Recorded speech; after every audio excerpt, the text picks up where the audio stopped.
right, so that is how you do your foundation. I know that was a little bit more in depth. If you're looking for a quick go-to, I mean, the basics are just make sure you exfoliate, you get a smooth canvas, make sure you moisturize so that things don't look patchy. Make sure when you're doing your makeup that you use a little bit less than what you really think you need, because you can go in and add a little bit more always. And make sure that when you use your foundation, you use a brush that's appropriate for it, so that way you're not doing twice as much work that you don't need to be doing, and that makes your whole process speed up a little bit. Color correcting is so important. It does not take that long. So I use an orange corrector base for the purple dark circles underneath my eyes. And then on top of that, when you're doing your makeup, just make sure that you take a step back and look at it as well as up close, because sometimes things look a little bit different when you're far away. And as you start to do more of that, you'll get a better handle on it.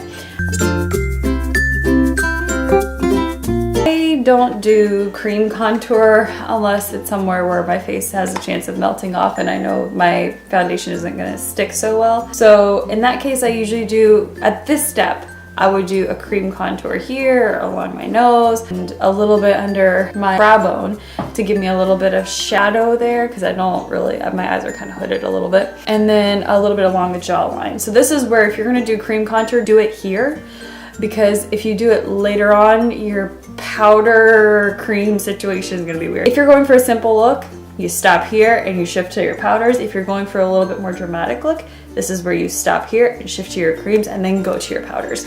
So we're gonna go to the powder first. All right, so for setting my under eye, I really like using the Shade and Light palette from Kat Von D. I really like using just your standard NYX for everyday wear. And for special occasions, I really like using a mix of the Airspun powder and the Ben Nye powder I was talking about earlier. And Anastasia Beverly Hills banana powder, espresso, macchiato, Havana, and fawn. Those are my favorite ones to set with if I'm doing somewhere where I need to be out. And also these are really travel friendly too, because look at how small these come in, and you just put them into your little Z palette and you are on your way. So these are all about the same. I would say quality wise, these are kind of a little chalky.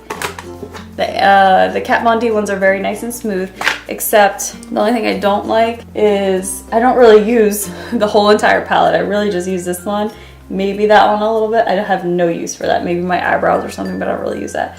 So I like to buy the singles of the Kat Von D ones or the contour kit from Anastasia Beverly Hills and using those. But for my brides, I like to use something heavy because I like to bake their face. That's a whole nother video. We're doing a lot of heavy contouring with cream, a lot of setting, a lot of baking, and that's where the face is gonna sit and be bulletproof for days. You do not need to have airbrush. And it actually is a little bit more forgiving if you're on a warmer day. You have some stuff on your face that's gonna absorb it and it's not just gonna slide and melt down your face. So for the purposes of this video, we're gonna go in with the Kat Von D Shade and Light palette. So I go in with the color Lyric and Lucid.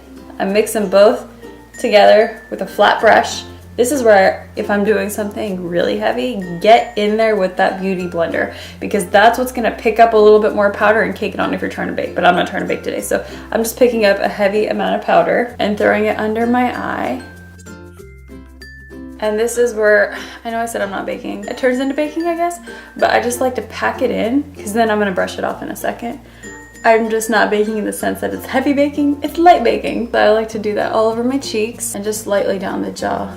Now this foundation, as it's kind of oxidizing, is starting to look a little bit ashy, a little bit gray. I mean, not terrible to where like I can't warm it up a little bit, but definitely something that it's okay right now. It's not like amazing, but it's okay. So then I've done my highlight. I'm gonna go in with my contour brush, which is a Sigma F5, I think. It's just a small contour brush. I never do this.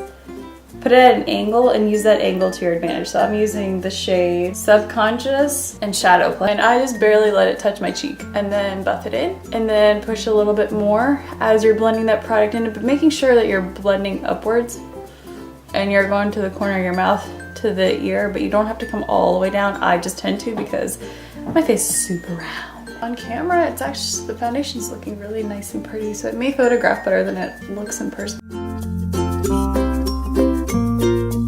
See, I drag mine in like way far. You don't have to. If you feel like you did by accident and you didn't mean to, grab the brush that you had your highlighter stuff on and just brush your cheeks, brush down, ta-da, done. Okay, next I'm gonna throw on some blush. Not too picky about my blushes. I just use whatever's on hand. My everyday blush is the Bella Rosa Baked Powder Blush by Milani. It looks kind of like this. It looks really bright on camera. I don't use that much. So I just try to tap into it very lightly and just put it on mostly my cheekbone and then the apples of my cheek. So I literally like, watch this. I go, that's it. You have color and that's all you need for one cheek, maybe 1.5.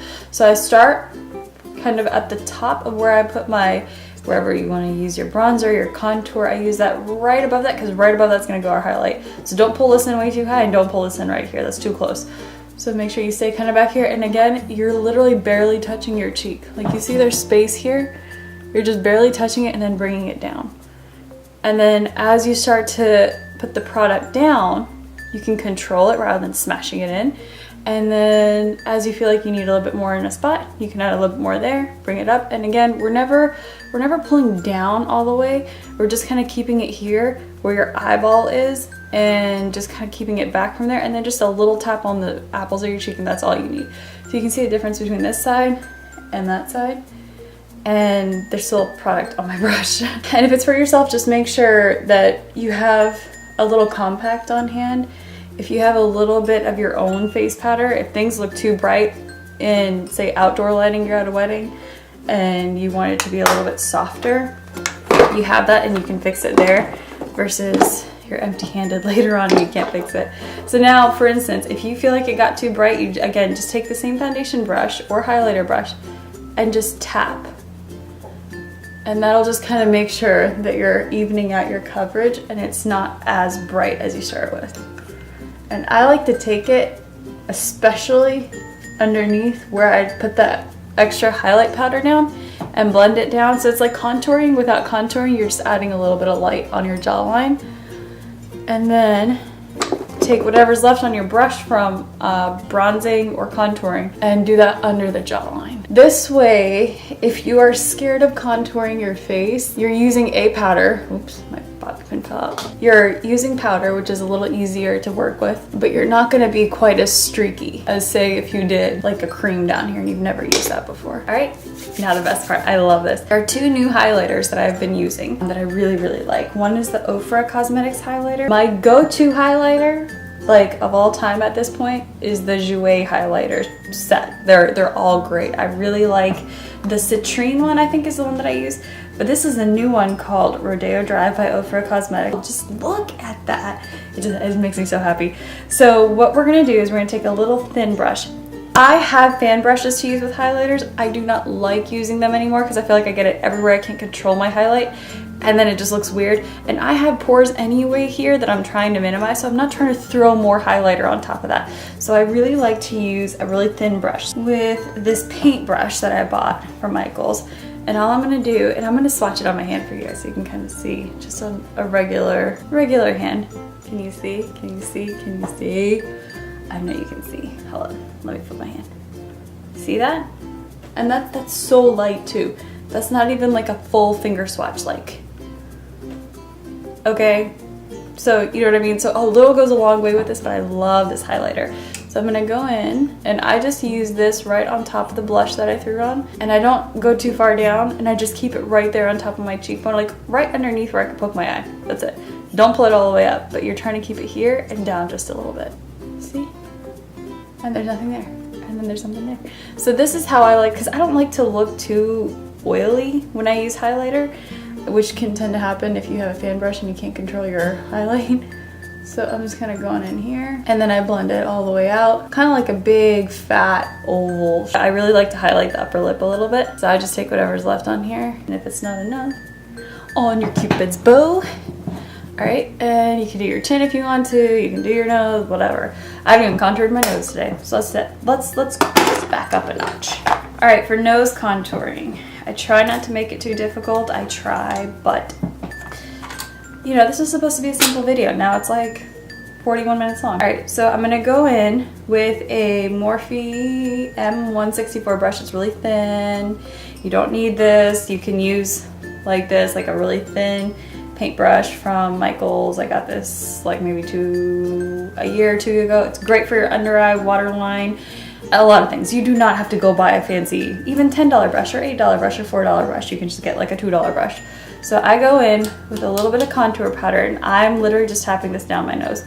I like to use a wider brush for this, like this, so I don't mess up, and I'm just stamping that down my nose. All right, and then I go in and just push in a little bit, and that's my nose contour.